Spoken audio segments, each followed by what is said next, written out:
There is an amazing story that came out this past week, and I guess they've known about it for a while in South Carolina. And this involves the former senator from South Carolina, Strom Thurmond.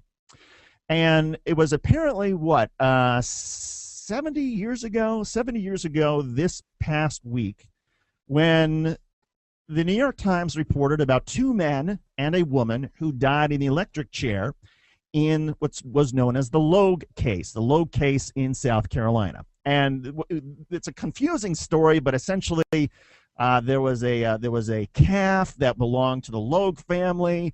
It was kicked to death by a mule by the neighboring Timmermans. The two leading families then had a feud. There were people that were killed, and the point of it is that two men and one woman were put to death because of what was going on in this feud. Right? So that's fine. There was Strom Thurmond at the time. He was a local judge at the time. He was still a few years away from his vault into national prominence as a segregationist presidential candidate and 46-year-old South Carolina senator. He was still a few years away from all of that. But there is a amazing story that this particular that Strom Thurmond may have had some sort of involvement, may have been romantically involved in the woman who was put to death. And here's the description from an unauthorized biography of Strom Thurmond that's come out. Randall Johnson, a black man who supervised colored help at the State House and often served as a driver and messenger, drove Sue was the woman who was being put to death, from the women's penitentiary to the death house at the main penitentiary in Columbia. In the back seat with her, he said many years later, was Strom Thurmond, who was then an Army officer on active duty. They were a hugging and a kissing the whole day, said Johnson, whom Thurmond later as governor considered a trusted driver. In whispered graveyard talk, the kind of stories not to be told to outsiders, the world around SLED, the state law enforcement division, was that Joe Frank said his Aunt Sue was the only person seduced on the way to the electric chair. Strom Thurmond allegedly seduced a woman on the way to the death chamber.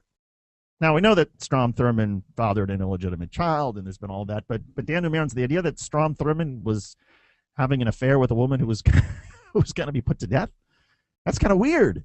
I mean, that let's just be honest about that. That must have been some really, really beautiful, spontaneous, heartfelt sex.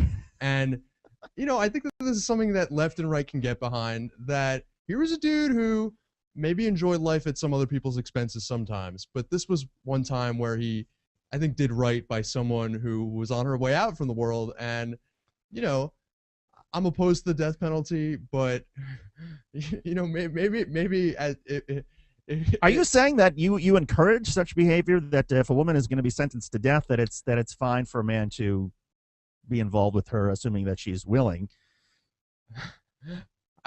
I think some people like a last meal, and Strom Thurmond liked